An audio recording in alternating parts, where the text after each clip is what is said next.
L'incroyable survie de Julian Kopk, un récit poignant.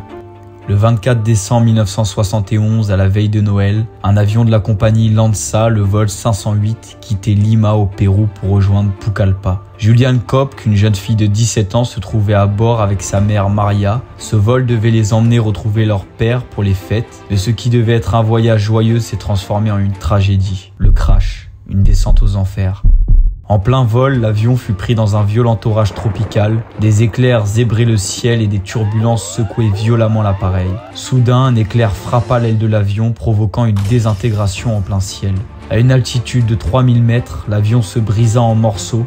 Julian, toujours attaché à son siège, fut éjecté dans le vide. Miraculeusement, la chute fut amortie par la densité de la jungle et des arbres. Julian s'évanouit durant la descente et ne se réveilla que des heures plus tard, seule, grièvement blessée.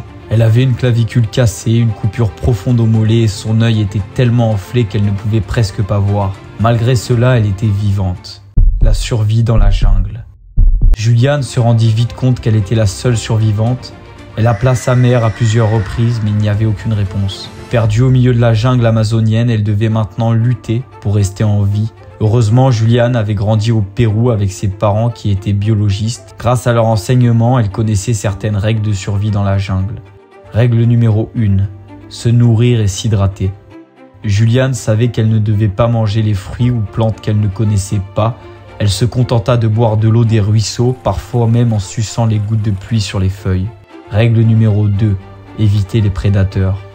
La jungle péruvienne regorge d'animaux dangereux, comme les caïmans, les serpents venimeux, mais son principal ennemi était les insectes. Ses blessures attiraient les mouches et les larves commencèrent à se développer dans ses plaies.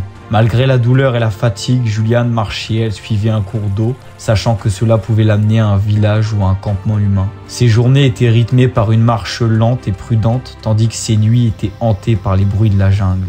La délivrance.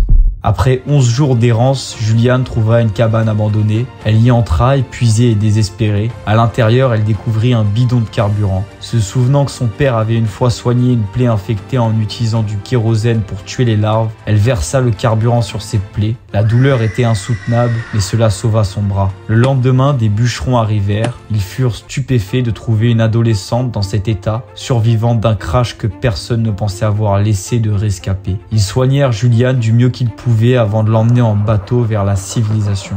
Après la tragédie. Julian retrouva son père mais apprit que sa mère n'avait pas survécu au crash. Cet événement marqua profondément sa vie. Elle poursuivit cependant ses études et devint biologiste comme ses parents. Elle a également raconté son histoire dans un livre intitulé « Quand je suis tombé du ciel » qui est devenu un best-seller. Aujourd'hui encore, l'histoire de Julian Kopk est l'un des récits de survie les plus extraordinaires et inspirants de l'histoire. Son courage, sa résilience et sa connaissance de la nature lui ont permis de survivre dans des circonstances impossibles. Bon, j'espère que la vidéo t'a plu, n'hésite pas à liker, t'abonner et commenter. Et on se dit à bientôt pour une prochaine chronique.